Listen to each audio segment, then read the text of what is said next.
Serendip astrology නාලිකාව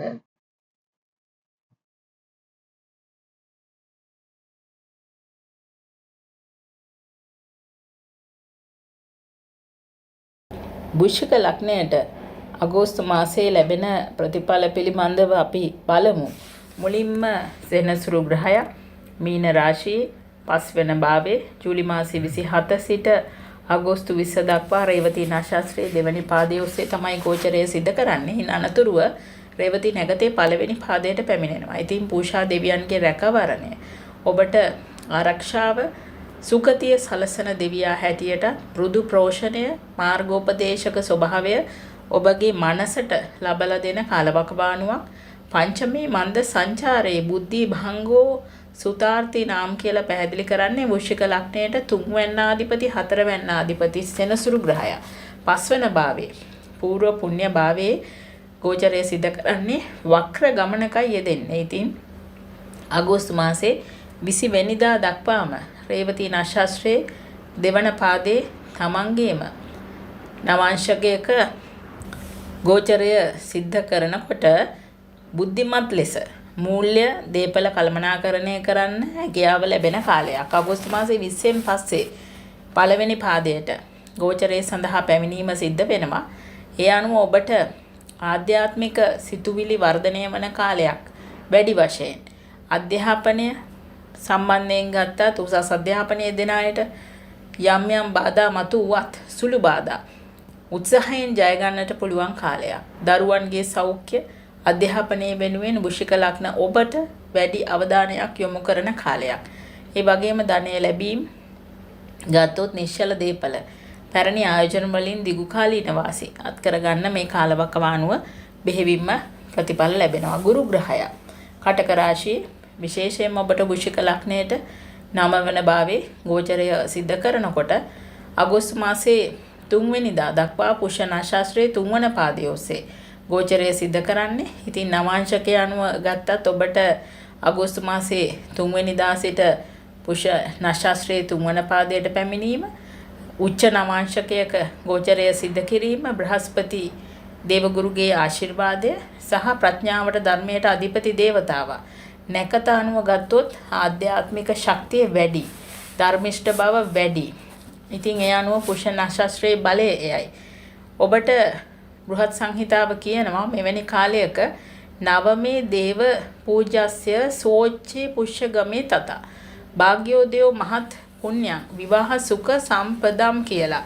ඉතින් වෘශ්චික ලග්නාධිපතිට ඔබට අතිජාත මිත්‍රයෙකු හැටියට සැලකෙන ගුරු ග්‍රහය දෙවැන්නාධිපති ධනු රාශියේ අධිපති මීන රාශියේ අධිපති පස්වැන්නාධිපති හැටියට 9 වන භාවයේ භාග්‍යස්ථානයේ උච්චව කටක රාශියේ ගමන් කිරීම අගෝස්තු 3 වෙනි දින ගුරු ග්‍රහය 4 වන පාදයේ පුෂ්‍ය නක්ෂත්‍රයේ පිවිසීම උච්ච නවාංශකයක බලය ලබා දීම සියලුම දහන දෝෂයන්ගෙන් සම්පූර්ණයෙන්ම නිදහස් වෙලා පෙර පින භාග්‍ය උදා කරන කාලයකට ඔබව අරගෙන යනවා. මොකද 9 වන භාවයේ උච්ච ගුරු සිටීම වෘශ්චික ලග්න හිමියන්ට මහා භාග්‍යෝදයක් අරගෙන යන විතරක් නෙමෙයි පෙර පින මතුවෙලා ආගම ශාස්ත්‍රීය දේව පූජා කටයුතු වෙන්න පුළුවන්. මේ දේවල් වලින් පරිපූර්ණ ආශිර්වාදයක් ලැබෙන කාලයක්. ඉතින් විවාහයේ ආදරය දරුඵල මේ දේවල් නොවිසඳුණු විවාහ යෝජනා ස්ථිර වන කාලයක්. විවාහකයන් අතර සමගිය වර්ධනය වන කාලයක්. පින්වත් දරුඵල අපේක්ෂකයන්ගේ අපේක්ෂා බලාපොරොත්තු වන කාලයක් උදා වෙන්නේ. රවි ග්‍රහයාගේ බලය කටක සහ සිංහ රාශිවල තමයි ගෝචරය සිද්ධ කරන්නේ. ඒ අනුව වෘශ්චික ලග්නයට 9 වැන්න 10 වැන්න අධිපති. ඉතින් ජූලි මාසයේ 30 වෙනිදා සිට ඔබට පුෂ්‍ය නක්ෂත්‍රයේ 4 වන පාදයේ ඔස්සේ ගෝචරය ආරම්භ කරනවා. ඉන් අනතුරුව අගෝස්තු මාසයේ 3 වෙනිදා සිට 10 වෙනිදා දක්වා ආශ්ලේෂ නක්ෂත්‍රයේ 10 වෙනිදා සිට 17 වෙනිදා දක්වා ආශ්ලේෂ නක්ෂත්‍රයේ 3 සහ 4 පාදවල. ඉන් අනතුරුව සිංහ රාශියට පිවිසෙන්නේ අගෝස්තු මාසයේ 17. රවි සිංහ රාශියට පිවිසීම කියලා කියන්නේ ස්වශේෂ්ත්‍ර බලය. සුවිශේෂී බලයක් ඔබට කර්මස්ථානයේ උදා කරවන తත්වය. මාඝ නක්ෂත්‍රයේදී 1 2 3 4 පාදෝස්සේ ගෝචරය සිද්ධ කිරීම අතිශය සුබඵල හිමි කරවනවා. අගෝස්තු 30 වෙනිදා සිට පූර්ව ඵල්ගුණී නක්ෂත්‍රයේ ගෝචරය සිද්ධ කරන්නේ. ඉතින් ඔබට නාරද සංහිතාව කියන මෙවැනි කාලයක කර්මස්ථානයේ බලය අවදි කරනවා. විශේෂයෙන්ම 17 වෙනිදායින් පස්සේ අගෝස්තු දශමේ බානු සංචාරේ මාගායාම් රාජපූජිතම් කර්මසිද්ධි මහල්ලාභෝ උද්‍යෝගේ පද මුත්නිතම්. ඉතින් කර්මස්ථානාධිපති රවි අගෝස්තු 17 දක්වා 9 වන භාවයේ ගෝචරය සිද්ධ කරලා 17න් පස්සේ ස්වශේෂ්ත්‍රව කර්මස්ථානයට පැමිණීම සහ ඒ ගමන ආරම්භ කිරීම ස්වශේෂ්ත්‍රව දිග්බල සම්පන්නව ගෝචරය සිද්ධ කිරීමක්. ඉතින් රැකියාව, කර්මය ඵලදීම, පෙරපින ඵලදීම, විශේෂයෙන් රැකියාව ව්‍යාපාර කටයුතු සඳහා පෙරපින ඵල දෙන කාලයක්. අගෝස්තු 17න් පස්සේ වෘත්තීය ශාස්ත්‍රයේ දැවැන්ත ප්‍රගතියක් ඔබට උදා කරවනවා.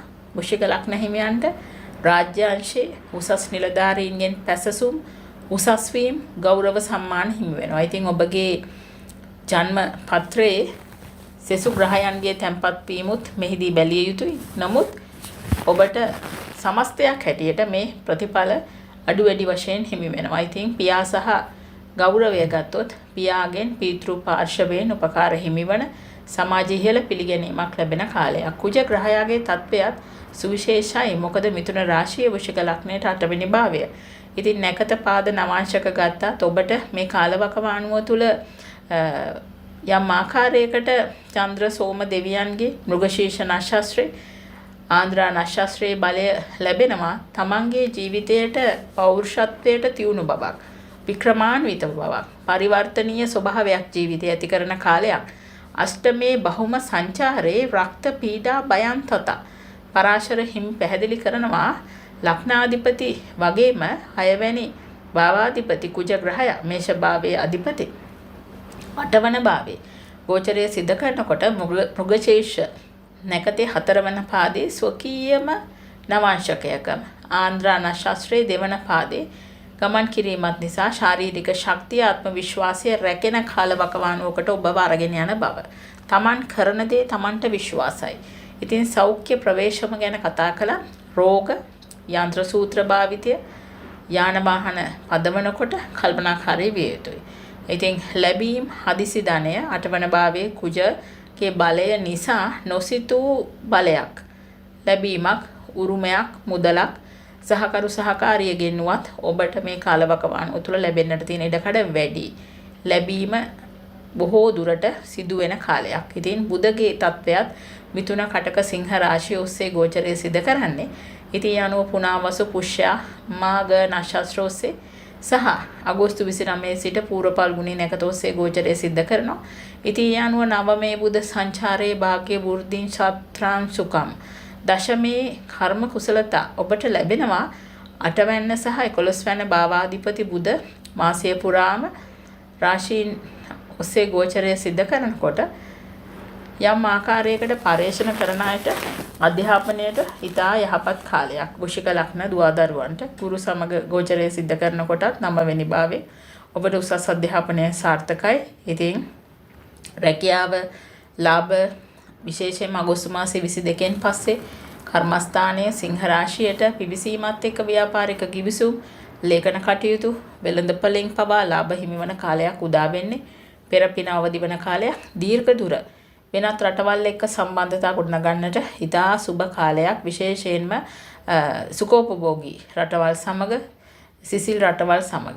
ඒ වගේම සිකුරු කන්‍යා රාශියේ යම් ප්‍රමාණයකට බලය අඩු වෙලා තිබෙන්නේ. ඉතින් වෘශ්චික ලග්නයට 11 වන භාවයේ නමුත් උත්තර ඵල්ගුණී හස්ත චිත්‍රා කියන නක්ෂත්‍ර ඔස්සේ ගෝචරය සිද්ධ කරනකොට ඔබට ඒ බලය අඩුවීම යම් ප්‍රමාණයකට ඉහළට ඔසවලා තියෙනවා. ඉතින් බෘහත් සංහිතාව කියනවා ඒකාදශේ භාර්ගවේ චාරේ නීචත්වේපි ධනාගම. ඔබට මේ කාලය 7 සහ 12 වන භාවාධිපති සිකුරු ග්‍රහය වෘෂභ සහ තුලා රාශීන්ගේ අධිපති 11 වන භාවයේ යම් ප්‍රමාණයකට බලය අඩුවත් උපචය භාවයක සිටින විට ඔබට ධන ලාභ ලබා දීමේ ශක්තියක් ලබා දෙන බව පැහැදිලි කරනවා බෘහත් සංහිතාව. ලැබීම් ආදායම නොසිතූ මාර්ගවලින් විශේෂයෙන් කලාවෙන්, සෞන්දර්යයෙන්, විලාසිතාවලින්, රූපලාවන්‍ය ශාස්ත්‍රවලින් ගෘහ අලංකරණ ශේෂ්ත්‍ර වලින් කාන්තා පාර්ශවයන් ආශ්‍රිතව කරන ඕනෑම ව්‍යාපාරික කටයුත්තකින් ආදායම් මාර්ග විවර කරන කාලයක්. ඉතින් ආදරය මිතුරන් පැරණි මිතුරන්ගෙන් උපකාර හිමි කරන කාලයක්. ආදර සබඳතාවලදී අනවශ්‍ය වියදම් පාලනය කරගත යුතුයි. රාහුගේ බලයත් කුම්භ රාශියේ වෘශ්චික ලග්නයට 4 වෙනි භාවය. ඉතින් බලවත් ස්ථානයක් සුඛ ස්ථානය. ධනිෂ්ඨා නක්ෂත්‍රයේ 4 වන පාදයේ ගෝචරය සිද්ධ කරන්නේ අෂ්ටවසු දෙවිවරුන්ගේ අධිපතිත්වය මාසයේ පුරාම ඔබට ලැබෙනවා. ධනය, ගීත, වාද්‍ය කලා වෙනස් වන සුළු බව මේ නැකතේ තියෙන ලක්ෂණ. ඉතින් 4 වෙනි භාවය චතුර්ථේ සංස්ථිතේ රාහව් ගෘහ චින්තා මනෝප්‍යත කියලා පැහැදිලි කරන්නේ ධනිෂ්ඨායන් ස්ථානලාභෝ. ඔබට ලැබෙනවා ධනිෂ්ඨා නක්ෂත්‍රයේ ගෝචරය සිද්ධ කරනකොට ස්වකීය ලග්න නවාංශකයේ ගමන් කිරීම නිසා ඉඩකඩම් නිවාස වාහන සම්බන්ධයෙන් අලුත් අදහස් පහළ වන කාලයක්. ඉතින් ගෘහය නිශ්චල දීපල නිවසේ යම් වෙනස්කම් කරන්න, නව වාහන මිලදී ගන්න, දීපල මිලදී ගන්න මේ කාලයේ ඔබ යොමු වෙනවා. අලුත් වැඩියා කරන්න පවා. ඉතින් මානසික සහනය විශේෂයෙන් මානසික නොසන්සුන් බවක් ඇති වෙන්නට පුළුවන්. නිවසේ පරිසරය සංසුන්ව තබා ගනිමින් ඔබගේ මවගේ සෞඛ්‍ය පිළිබඳව සැලකිලිමත් වීම වග බලා ගන්න.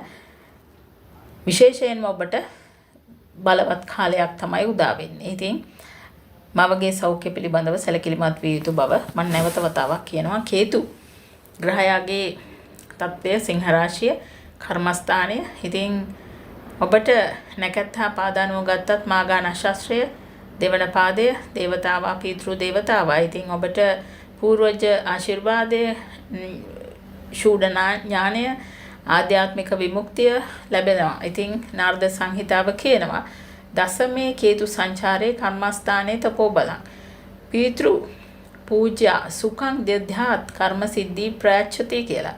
10 වන භාවයේ කර්මස්ථානයේ කේතු මග නක්ෂත්‍රයේ දෙවන පාදයේ ගෝචරය සිද්ධ කරනකොට රැකියාව ආධ්‍යාත්මික බව රැකියා ස්ථානයේ යම් ආකාරයකට ධර්මිෂ්ඨ ලෙස කටයුතු කරන්න බොහෝම හොඳින් කටයුතු කරන්න හිත යොමවන කාලයක්. ඒ වගේම අතිශය සාර්ථකයි ඔබගේ එම දෛනික කටයුතු. ඉතින් පූර්වජ කර්මවල පෙර ආත්මවල කර්මවල ආශිර්වාදය ඔබට හිමි වෙනවා.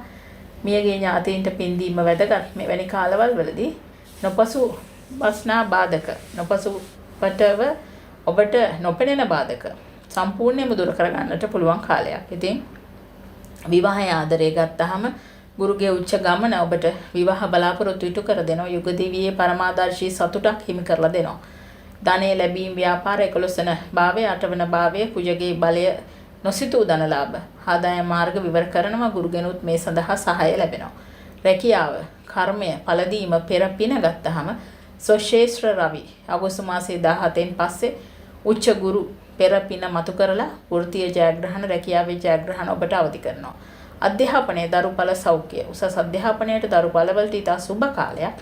ඉතින් කුජගේ ගමනත් සෞඛ්‍ය පිළිබඳව තරමක ප්‍රවේශමක්. මේ කාලවකවානුව තුළ විශේෂයෙන් ලේ සම්බන්ධයෙන් අසනීප වාහනවල ගමන් කිරීමේදී රියානතුරු වලට මුහුණ දීම සම්බන්ධයෙන් ඔබ සැලකිල්ලෙන් ක්‍රියාත්මක විය යුතු කාලයක්. වාහන පැදවිය යුතු කාලයක්.